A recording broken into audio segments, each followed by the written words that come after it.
to the republic for which it stands, one nation, under God, indivisible, with liberty and justice for all.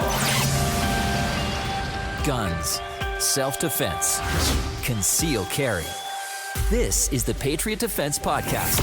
From the war room in Idaho's high desert, here's your host, Todd Echols.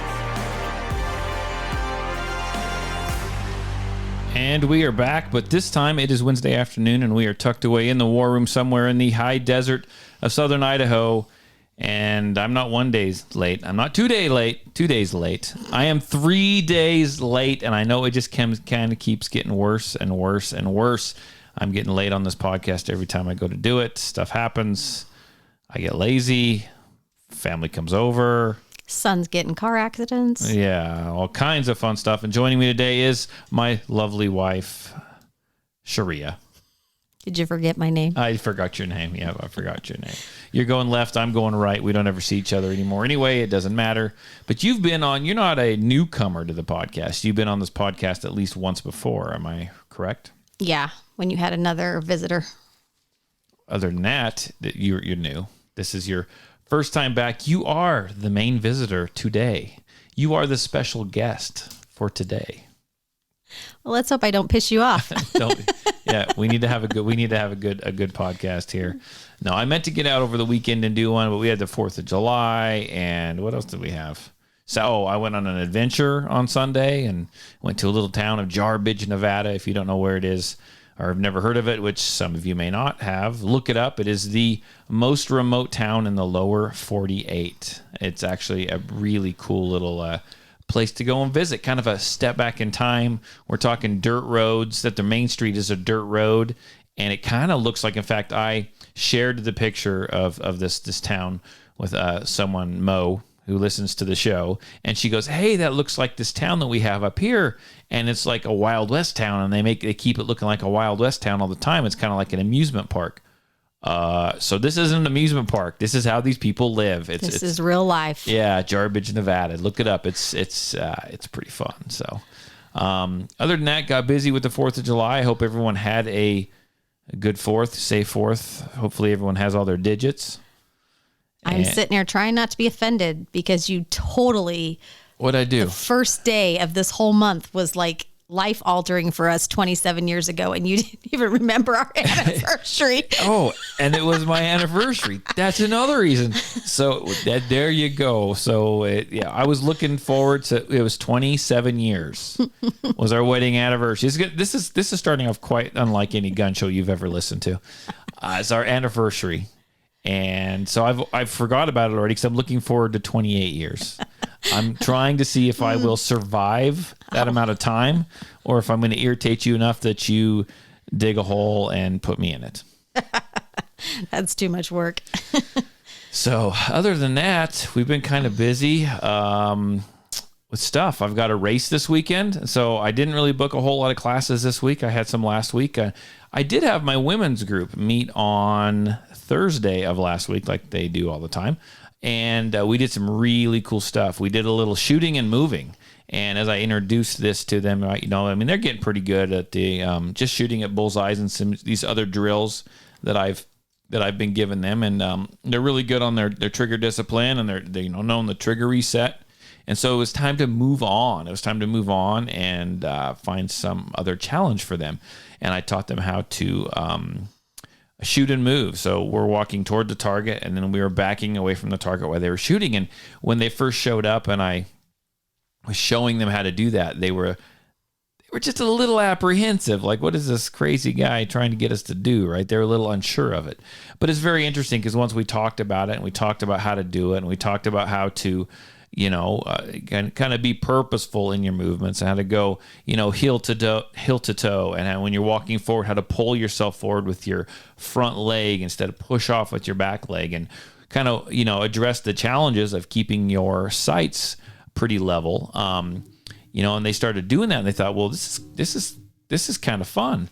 And we went up and down the row, the firing line, doing that over and over again. And they had a blast, and they were actually getting pretty darn good at it toward the end. Now, that was the first time that we'd done it. So we have more of that coming up. If any of them listen to the podcast, they'll get a little inside look as to what is coming. But a lot of fun. If you go out and you shoot and you never shot on the move or shot while you're walking, learn how to do it. Check it out. I put a little video up about it on the Facebook interweb. Check it out because it's kind of a fun little challenge. Think outside your box. Learn to do something else. Challenge yourself. That's the only way. It's the only way that you're going to grow. And I'm not picking on anyone, but I want to say this: whenever I take a video, record anything in any of my classes, or a picture, and I go to post something up on the Patriot Defense Facebook page, every now and then I'll get someone who's like, why did you have them do that? And they're doing it wrong. And I get it, man. Here's the thing. I really have a hard time posting some stuff on social media just for that fact. These students that I'm posting pictures of that have allowed me to post these videos and stuff, they are learning. Stuff is not going to be perfect, and no one's perfect when you do it. They have to learn. And there's a process, and you do it, and you do it, a little bit right, and most of it maybe you get wrong, and then you progress as you go. So if you're ever on social media checking out even my videos or anyone's videos, let's remember that, at least Patriot Defense is a place of learning, and people are coming here not knowing something, and they're learning it from beginning to end. They're trying to master this. So stuff is not going to be perfect, but that's just the process of learning, and that's just kind of the way it goes. Yeah. So I've already run out of stuff to talk about. We had this big thing at the very beginning. We're going to do this. We're going to do the small talk. And I think that's why we've stayed together for 27 years. We don't do small talk. No, not at all. We just stare at each other. That's essentially, you go your way, I go mine, and occasionally we'll have dinner together. Tune each other out. One of us does the dishes, and then we just kind of move on with life. That is how that works. But so around town, I'm known as I don't even like to say this, but typically, so you work a few different places, and they say what? What do they say to you? Oh, you're the gun guy's wife. I'm the gun guy's wife, and I didn't coin that phrase. That's just what people call me, right? The gun guy.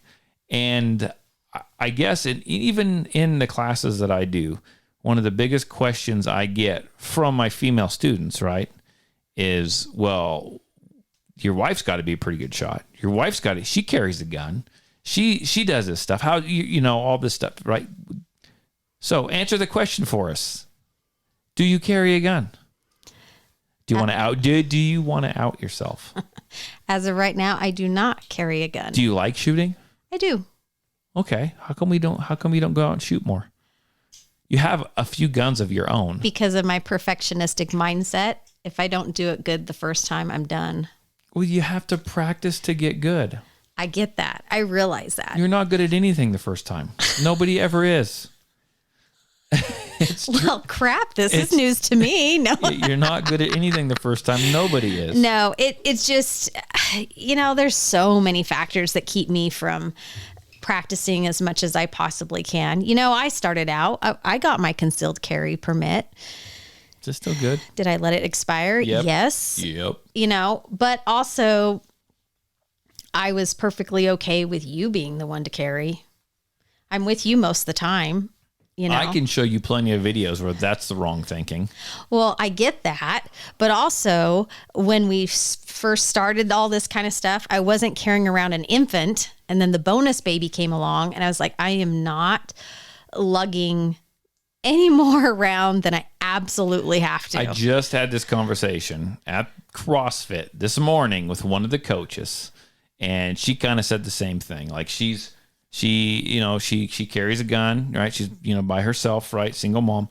And she goes, hey, look, she goes, I spent the weekend carrying around my G19, and that's not a huge gun, but it's not a small gun either necessarily. And she's like, back in the day when she's got 3 kids, when all my littles were really little, there's no way that just didn't happen. And now they're bigger, but man, Todd, can you recommend a smaller gun? A smaller gun, one that's not as bulky. Can you recommend something like that? So we had the discussion, and I'll be honest, this may bore you a little bit because you don't know the gun models, okay?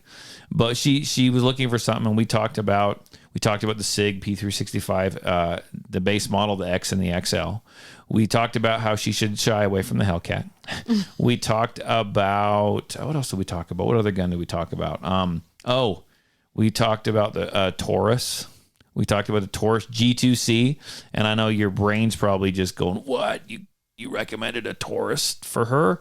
Like, you know what? Tauruses, they aren't the best of the best, but they get the job done, and they're honestly, every year that they come out with a new version of this Taurus, they actually are getting a little bit better. So I even recommended that to her as well, and she's going to go check it out. I think, we're talking. She asked for a budget-minded pistol, and we did discuss you get what you pay for type of thing. And she understands all that. So I'll be interested to see what she ends up with. But anyhow, I take the long way around to all the answers. But she had the same thing. She was packing kids around. Where am I going to put a gun? She goes, I don't want a kid to grab it. That kind of thing. Well, and I overthink things. I think of all the what ifs, the what have yous, and so to have that responsibility and to have to be on high alert when you're with children, you know how inconsistent I am on things. So to make sure that they're not in my purse, if that's where I decide to carry, or they're not fiddling around with, stuff in the car if I've got it in the console or whatever.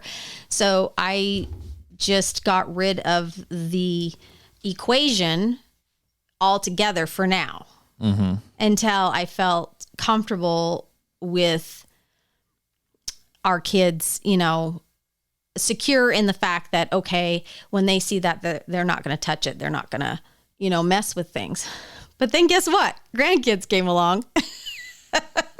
Well, it's going to get to a point that if you decide to maybe carry all the time, right? And you got to be comfortable with it. You're just going to have to look at your situation. It's never going to be a perfect situation. Right. If the world degrades further and it gets more and more to where you want to carry, you're just going to have to learn to be disciplined and sacrifice. That's what there is. If someone wants something bad enough, you need to put in the time and effort to learn how to do it. And when you carry a firearm around, there is a sacrifice that comes with it. And you have to be disciplined, no matter what. You can't get lax with it. You can't forget it's there, whether it's on your body or in your bag. You just cannot forget that it's there. So you have to be, I guess, ready to assume responsibility for all those things. And it's a pretty big responsibility. And along with that is you need to go out and learn how to shoot better. And everyone does, right? Which we've just talked about in the last few weeks. Learn how to access your gun, to get it out, to draw it, to use it, to be safe, to be proficient. You have to continue to train and have to continue to do these things. And when, years and years and years and long 20 something years ago, when I first started getting into the firearms thing, and kind of living that lifestyle, even before I was an instructor, right? You weren't ready for it. No, that wasn't you. No. And, I don't want to say I was like a hermit, but I spent most of my time at home back in those days when you first started. Stuff happens at home. All the I know, I get that, because remember, I've had a few break-in experiences in my life, you know. I felt secure in my home. So, but there were guns at my home. I didn't have to have a handgun on me. I mean, you had rifles and shotguns and, those things in the house. So I felt confident enough in that, I could hit center of mass with one of those suckers. But it wasn't forefront in my mind. It became forefront in your mind far more because you had some experiences with our kids, with yourself. But you also went out adventuring and wandering and all that good stuff. And I stayed home. Spent my entire life wandering. Still wandering. Trying to figure out what to do when I grow up. But I mean, and I'm not anti-gun, and I'm not scared of them. It's just, it's a huge responsibility. And, I'm the queen of excuses, and I keep thinking, well, I'll lose weight and then I'll have the body to hold the gun in the position that I want it to be and feel comfortable and all that kind of stuff. Or, It'll never be comfortable no matter what. It just won't. It won't. Yeah. So, and it's probably good that it isn't comfortable so that I'm always reminded it's there. Yep. But, but like we talked about, we were setting some goals, and we were deciding that I was going to get out on the range more, do some different techniques, learn a few new tools and tricks, and maybe become better. I'm gonna become better. I like it. We actually sat down and talked about this, and you guys might be hearing more from Shreya on the podcast, because I think she's gonna, we're gonna try and dedicate a night a week, a time, whatever, to going out and practicing, and more than just poking holes in paper. I mean, we're going to bring you up from the very beginning, right? Because you kind of have to start there. Safety and fundamentals, and then we're going to teach you the NRA fundamentals, and then we're going to adjust all the fundamentals so they're right and better than the NRA. Nothing against the NRA stuff, but we can do better, right? That should be the new logo. Hi, I'm from the NRA, and we can do better. Okay, there you go. That's kind of been our theme too, of do better. Do better. You can do better. And then we're gonna get into trigger reset. We're gonna get into all that stuff, right? And you might as well. I'm on this train. You might as well jump on the train with me, right? Well, and pretty not soon everybody you could be an instructor as well. No. That's not the end goal. You can be an instructor. I think we find that we don't take advantage of the opportunities we have right by us. And here I have this instructor at my fingertips. A damn good looking one, if I say so myself. Instructor with benefits, I guess. Anyway. I beg to differ. Okay. That maybe, I can learn a new skill and not have to scrounge around and sink a lot of money into it, because he'll give me the lessons for free. Unless you come and take a class from, this is the business thing here we got going, sink a lot of money into it. Here at Patriot Defense, we are affordable. Yes, you are. And you can come and talk to me, and we can get you on the right track and not hurt your pocketbook very much at all. We are affordable. She's not a very good salesman, but we got to work on that as well. I am a good salesman. You are quality. You are quality. If you want employee of the month, you need to do better. As we can see, who earns employee of the month? Do better. So what did you think when, you didn't know I was going to ask you about this. So I'll just like kind of meter your responses a little bit. Okay. This is a gun podcast. But so here I was doing this, and I've been doing Patriot Defense for quite a while, and it was a side gig. And now all of a sudden, the last 3 years, it is not a side gig. It is what I do. And some months it's like I'm semi-retired. What are you laughing for? All months is like I'm semi-retired? I just thought, this is a minefield. Are you sure you want to start here? Maybe we need to back off just a little bit. No, we live in a country where we're supposed to be able to achieve our dreams and be able to explore options. And we're told we can be anything we want to be. I'm still exploring. The sky's the limit, whatever. Okay, well, yeah, you decided to change your dream, midlife. I didn't have a dream, though.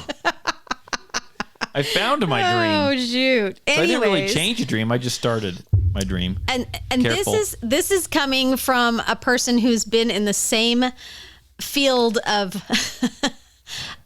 employment for over 20 years. So when you decided that you were going to put 100% of your dedication to growing the business and being your own boss, I was like, more power to you.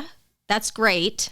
Show me you can do it, and I don't want to starve and I don't want to lose my house. I'm trying. and so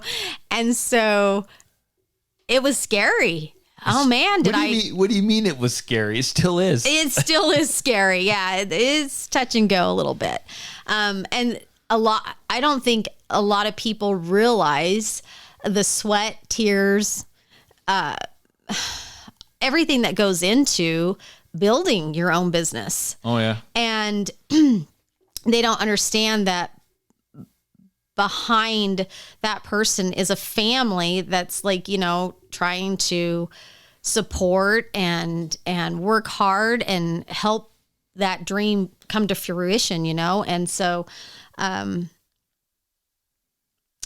you're much happier, that's for sure. And it has changed our family dynamic and, the way things go at home and stuff. And it is kind of nice to come home from work and see the dishes done once in a while. I'm semi-retired. Stuff happens now.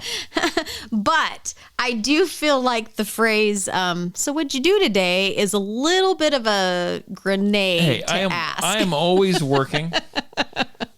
If I'm not teaching a class, if I'm not doing something on the computer, coming up with curriculum. Now, granted, some of this stuff pays, but it pays down the road. Yeah. Right? I'm always answering text messages, phone calls, emails, right? Mm-hmm. I'm doing the podcast. I don't know, the podcast pays for itself. It doesn't pay for itself, but anyhow, it is what it is, right? I'm always doing something, but it's been an interesting journey. Mm-hmm. And I guess we'll see where it takes us. I don't know. I don't know what else to say. Todd's going to be working at Burger King. I'm going to have to get a job at the Arctic Circle, flipping burgers, making fry sauce. Oh, something. So, lots of fun. lots of dead air going on here. Well, it's definitely a heavy topic, and it's one that, can leave you sleepless at night, or, can leave you excited about all the opportunities that are coming your way and stuff. But like you said, you don't know what's around the corner, or you don't, you can't anticipate the,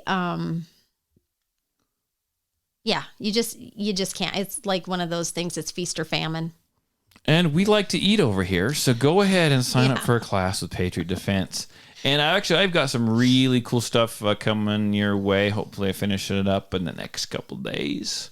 I got some stuff I'm working on that I have to get proofed, and then have people tell me how bad I was at it and redo it all. And then I will go ahead and release it publicly. Look how that ball just got tossed into my court. Well, hey, you got to do something, employee of the month. On that proof. Got to make you the employee of the month to do a little work. But so what else we got going on this week? My birthday. Yes. And so here's the thing about Todd's birthday. Okay, comes around once a year. Well, thank heavens for that. No, so I've been talking about my birthday for like the last month, right?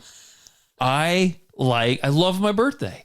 And it's not that I love getting gifts or even want gifts. I just love having a day that I call mine, right? I don't know what it is. I just like my birthday. I drive my Scout that day. On that day, I do what makes me happy. That's what I do. We're going to spend the evening. We're going to meet in town for some frozen yogurt or something like that. With the kids and grandkids. And just have fun. And then I'm going to wake up on, it's a great week. Then I'm going to wake up on Friday. This is tomorrow. I'm going to wake up on Friday, do my radio show, and then I'm headed to the mountains. Because you guys all know I like to run these crazy races. I'll be doing one of those on Saturday. I'm looking forward to that.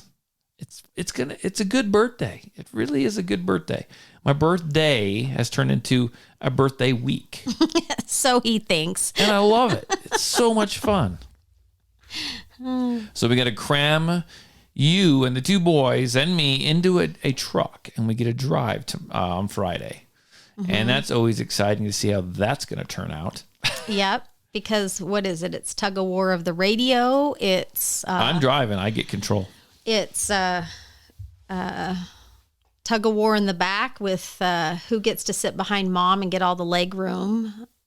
That's right. So anyhow, we look forward to that. Not that you guys even wanted to hear about that, but I will let you know having a late podcast was planned because you won't get another podcast this weekend. Okay. I want to hear opinions. Opinions on what? From gun owners, people who know more about guns. You know how with... People don't contact me. Don't worry about it, but we can go ahead and ask.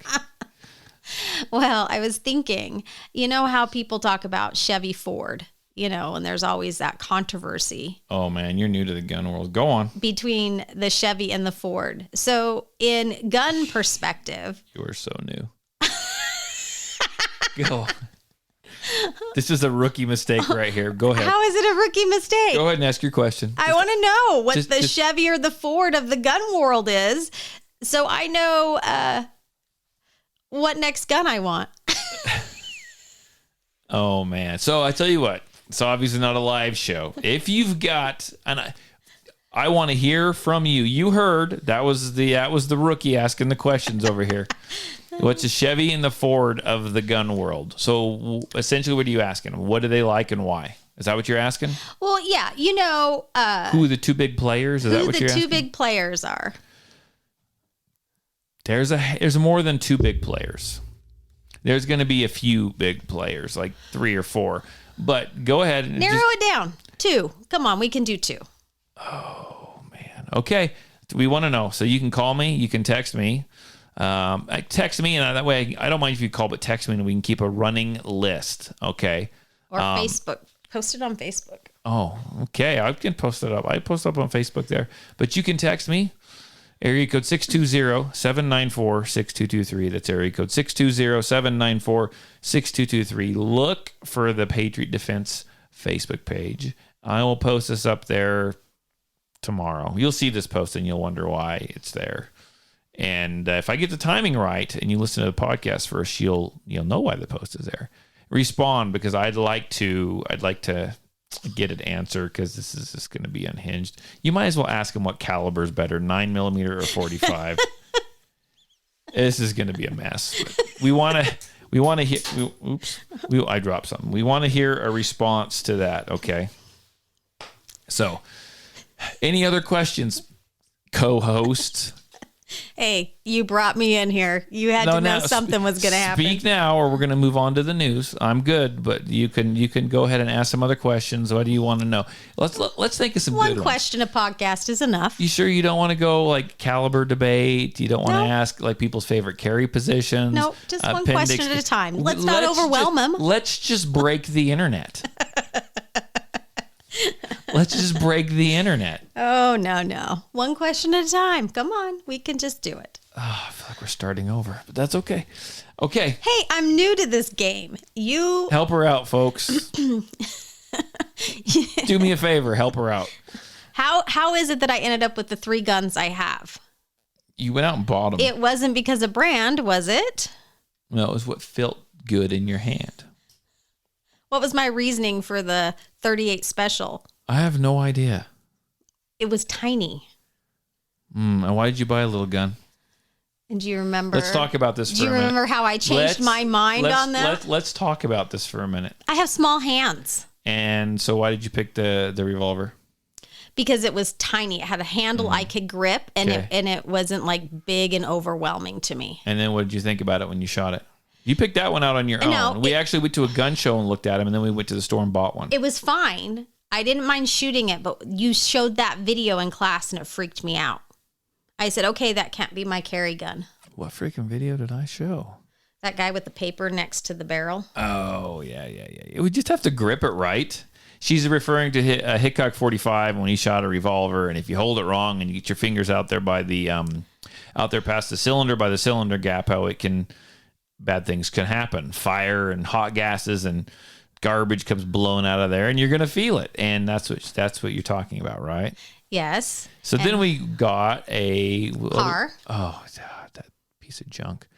So then we got a car. See, I'm just criticizing all her guns. So we got a car that's KHR, And it was like a CW9. And I like it. And it functions. The trigger is horrific. Yeah, and pulling the slide is a lot harder for me than... It is. There's ways around that now, but it's still, that's a rough gun. That is a rough, I haven't shot that gun in years. That is a rough gun to shoot. Okay. Well, and then what else did you get after that? I got a G43 for Valentine's Day. I bought her that. I don't even like Glocks. I'm not quite sure why I bought you that. Do you like it? Yeah, it's pretty good. I mean, I can handle it. That was well. Guns N' Roses Valentine's Day, Yes, wasn't it? it was. Shooting bag, Yep. a gun, and some ammo. and some roses sticking out of it. That was one of my better years. Okay, so but you were shooting. This was a few years back. You were shooting those smaller guns, and then you did what? You decided you want to shoot a larger gun, And then I shot one of your guns. and you liked it. Yeah. There seems to be a little bit more control with them. Get closer to the mic. There seems to Rookie. be a little Dude, bit that more is control with them. That is so much better. Sorry. Anyways, yeah,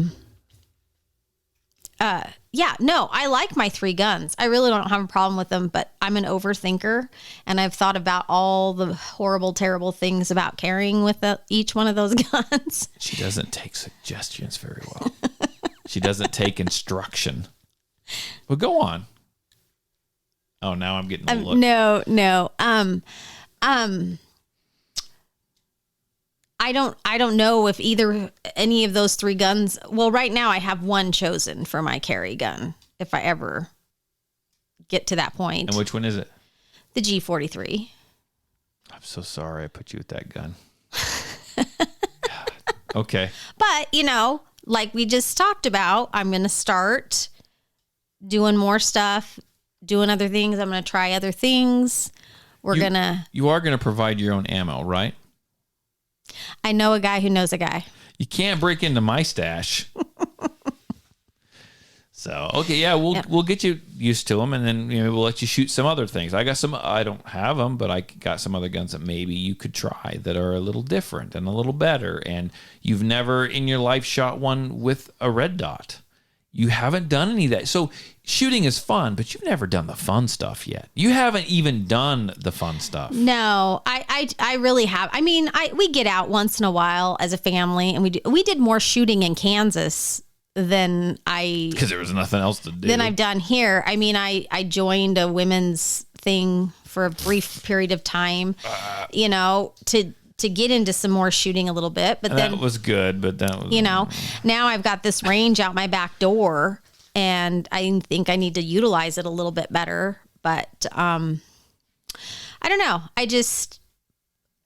I'm a little more open-minded now. Little bit different stage in my life where I'm not so much children focused. I can start focusing more on me and what I would like to do in my spare time.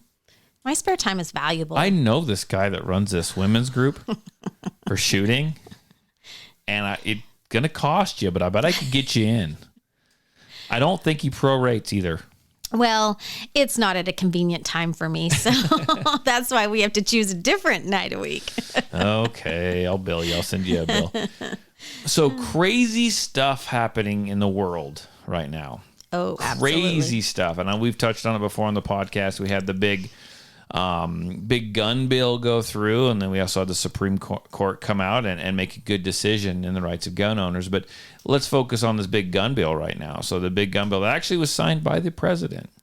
In it, the scariest part about that gun bill is, I think, like the red flag laws and stuff. And that means that if you aren't feeling well, if you aren't this or you aren't that, or someone looks at you and doesn't think you're mentally stable, they can essentially say, hey, look, I don't think Joe over there is doing real well, and we need to keep an eye on him. They can come at this point and take your guns without due process. Hold on to them so you don't cause any problems. And it's very interesting that before this gun bill came into effect, all of a sudden they talked about gun control. Then we had the shooting. We had the shooting in New York. Then we had the one down in Uvalde, Texas. And then they passed this gun bill. And the red laws, which we were talking about, there's a paragraph in there that talks about they are going to encourage the states to enact these red flag laws. And to do so, they're going to provide a bunch of money to the states that do. And they're not they say they're not rewarding the states for doing it, but they're giving them money so they can enact them, so they can afford it, right? No, you're bribing the states to do this is what you're doing. And you pass it, you sign it, people are upset about it, people are talking about it, and then what happens? We have another mass shooting.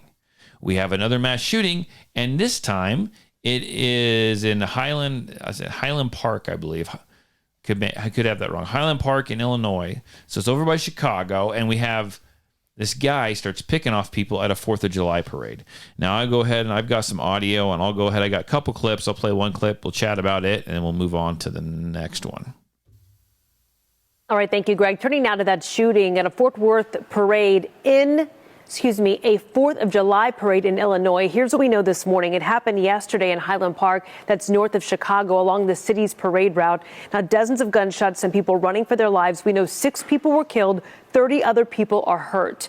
A manhunt was taking place in the area. Authorities named a person of interest, and they did take him into custody. And this morning, we are learning more about who that person is and what led police to place him in the first place. Cleo Green with us this morning in studio. We've got that new information and a look at who this person is. Yeah, Kara, this picture is circulating on social media. This is Robert Cremo III. He is that person of interest. Now, police, the FBI, they had been doing a deep dive into his social media and finding some very concerning things this morning. Yesterday, they found him after an hours-long manhunt. Now, police arrested Cremo during a car chase after that hours-long manhunt, and he eventually surrendered on the scene. A crime task force spokesperson said a significant amount of digital evidence truly helped lead investigators to that 22-year-old.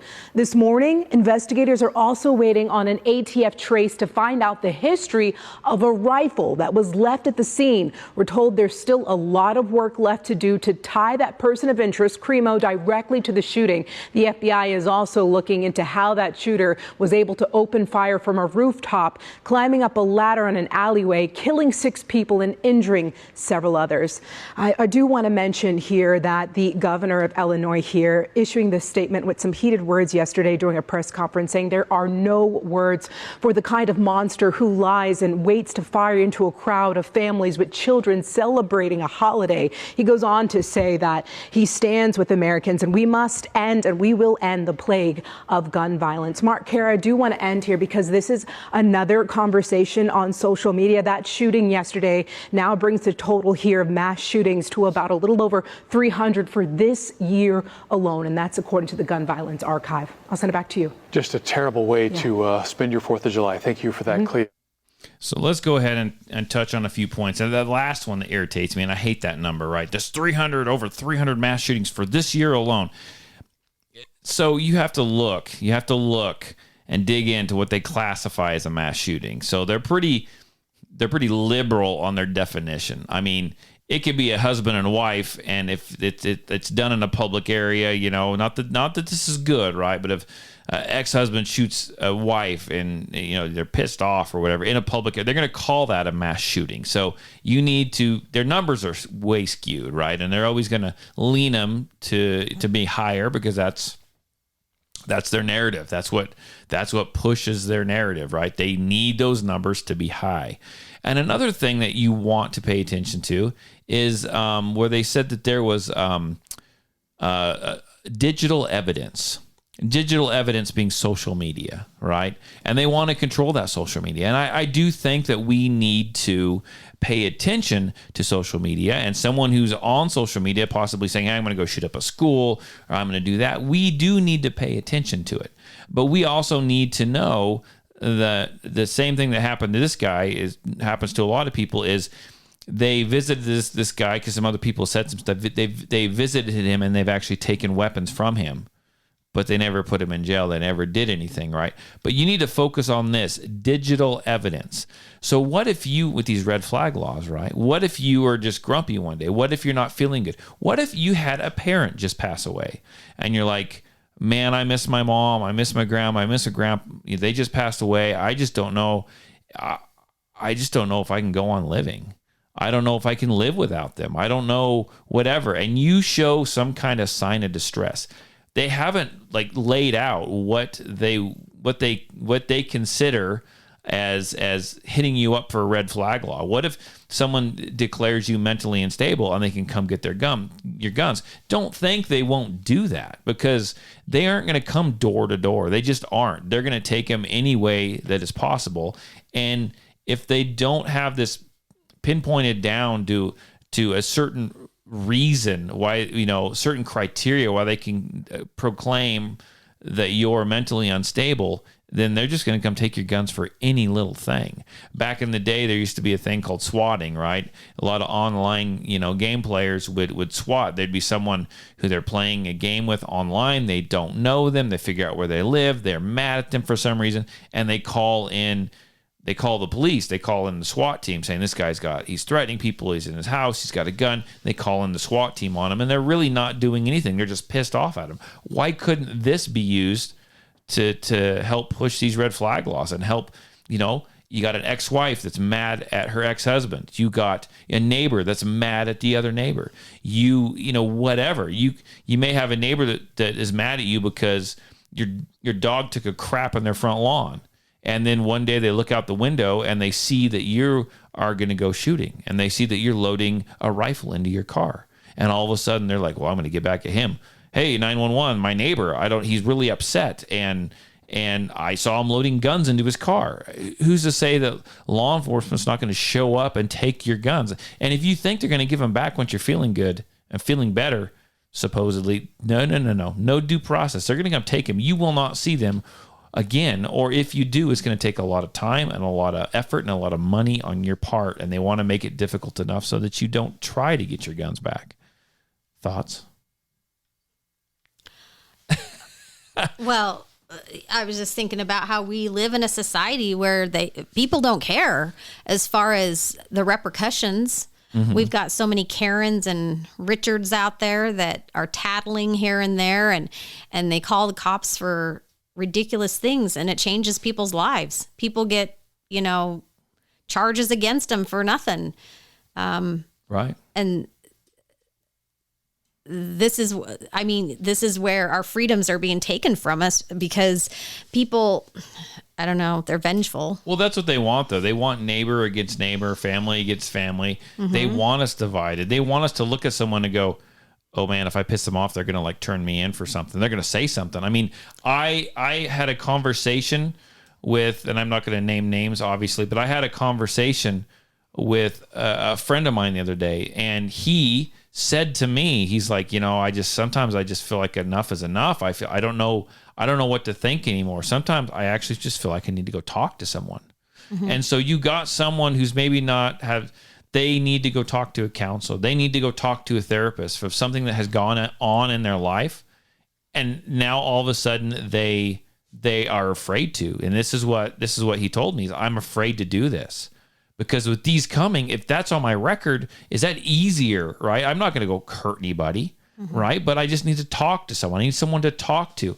As soon as it's written down that I went to a therapist of some sort, is it going to be easier for them to take my guns from me? Because I've showed some kind of weakness in the past when it comes to mental health. And it's one of the things they ask a person in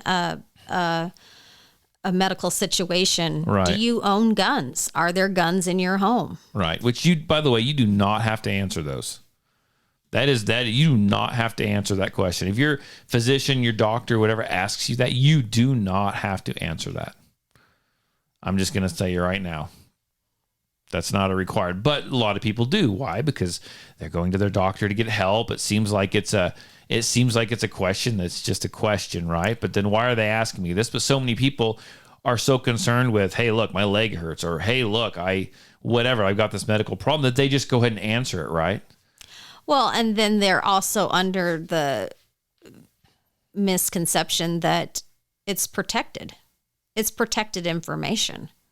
Well, they think that, and HIPAA law states that it is, but I guarantee you the federal government has access to mm-hmm. it. They have access to whatever you want, or whatever they want. You go and buy a gun, they say there's no gun registry. Well, in Idaho, there's no gun registry, right? As a state, I know that you don't go and register your gun, but all that information goes somewhere, and I don't care who you are. I don't care if an FFL dealer says, well, it doesn't go anywhere. Well, most of it's done electronically now. Yeah. And you hit that send button, where does that go? Who gets that? I guarantee you there's a registry somewhere. There's already a national registry. They know. And I don't care, law enforcement officer or whoever, I don't care who you talk to. And honestly, your local law enforcement people may not know, right? Mm-hmm. And then they're telling you what they know because they were told that there isn't one. There is one. I guarantee you there's one.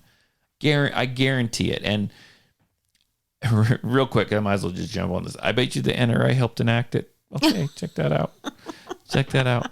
But here is another clip, another news audio clip from there. Let's check it out. Seventh person died from their injuries after a gunman opened fire from a rooftop in Highland Park, unleashing nearly 70 rounds into a crowd of July 4th parade goers. Yeah, we are learning more about the suspect as Cleo Green is with us in studio. There were warning signs leading up to this rampage, Cleo. Yes, investigators are being very transparent and very vocal about that. Here's what we know about Robert Crimo here III. He's now been charged with 7 counts of first-degree murder. The FBI revealing that he was able to legally purchase 5 firearms, including the murder weapon used on Monday. His online profile shows a lot of violence, hatred, and that he struggled with some mental health issues. Now, police believe that Crimo concealed himself in the crowd dressed in women's clothing and then perched himself on top of that roof and fired bullets into the July 4th parade of families. Authorities say that 21-year-old planned his attack for weeks, and he passed 4 background checks before he bought that rifle used in the attack. Now, Illinois State Police say they've met with Crimo before. Once in April 2019, they were notified that he attempted suicide. Then again that September, a family member called police to say Crimo, quote, was going to kill everyone. Organizations on social media like Every Town, again, for gun safety here, I mean, they've been very vocal on social media, really saying that if Illinois had a red flag law, this could have prevented that mass shooting. I do want to end here that if convicted, Crimo could face life in prison without parole, and we are still waiting to learn a motive. So there you go. It's a little more information. They obviously did what they normally do, and they talk about the reports that come in that this person had previous contact, usually within the last year or two, with law enforcement because of something they did, something they said, threats that they made. And guess what? Nothing was done about it. So making new gun laws isn't going to help. Enforce the ones that you have, right? Enforce the ones that you have. And here's what I think. I've said it before. These just don't happen happenstance, right? This stuff happens, and I honestly think there's no coincidence anymore. I think they've been planned, they've put together, and unfortunately, people who die, guess what? That gives the left more votes. They don't care if people die; they just want votes. And I think they actually find someone who is broken, someone who is mentally unstable. And I think that they push them to their limits. I think that they prod them. I think that they help them. They don't come out and say, hey, look, I want you to do this. But they don't stop them. And I think they prod them and do whatever they need to get something like this to happen. Because if you look at it, all the markers are there. They want red flag laws. They passed a law. And now they want the states to enact them. And now they say that, hey, look, this person did this, this, and this. And if you listened to that audio clip that I just played, they talk about this wouldn't have happened if Chicago had some red flag laws in place. What? It can't be any more obvious than that. They want the states to enact them. They want to give them money to enact them. And now they're going to encourage the states to enact them. And this is how they are going to do it. They're going to make bad things happen and say, well, if they would have had red flag laws, oh, look at that. Now we do have red flag laws. Now you just have to enact them, and here's a couple $1 million to do so. This is exactly what they want. And another thing I want to throw out there. What's the last handful of shooters, last couple of shooters, they all like to dress up in women's clothes. What's that all about? I mean, you do you, but man, I don't know. It's like they want society to come apart at the seams. It's like they want to tear down the family. They want to tear down all kinds of stuff. They want to kill babies. It's just, odd. That supports my idea of they find broken people. It's like MK Ultra stuff. And I've talked about it before. It's MK Ultra. That is a thing that happened. The government, they would take people, they would drug them out of their minds, get them to do whatever they want. They would control them. I think they find these broken people and they're able to push them and push them and push them. We don't know what goes on in the background. They're able to push them and push them until they do something that fits their narrative, right? Something that fits their narrative. I honestly think that's the way it works, and I think that's what happens. Any thoughts? You're just staring at me wide-eyed like you've never, because I know you don't listen to the podcast, Shreya. So you look at me like, what have I got? This is why he doesn't have very many listeners. I know that's what you're thinking. This is why I don't have subscribers, very many, right? But I do enjoy and love the subscribers. It's kind of over there looking about the tin hat on your head over there. It's true. I'm teasing. No, I think there's far more things going on out there that not any of us even tin hat can realize, honestly. I mean, look at our phones. They record us. Things come up on my Facebook from a conversation I had with somebody. Never went searching on my phone for it. It's crazy, man. The world is crazy. It's a crazy place. But I tell you what, I'm going to leave everyone with that. So just think on that. Keep an eye on that. Keep an eye on the next shooting because I almost guarantee you it's coming. It is coming. It'll be here. Deep thoughts. It's deep thoughts. That's right. It'll be here. But if you enjoyed the show and you listen to it and you subscribe to it, I do appreciate that. One way you can help the show is by sharing it on your social media. I know I haven't been bringing these out as frequently as I usually do, and I need to get back on the bandwagon and get that all straightened out. And I certainly will. But share this show on social media. And I do appreciate that. Download it. If you got any questions or comments, you can call me. You can text me, area code 620-794-6223. That's area code 620-794-6223. You can find the Patriot Defense Facebook page, and I'll put up that question. Go ahead and send him some birthday wishes tomorrow. It's his favorite day of the year.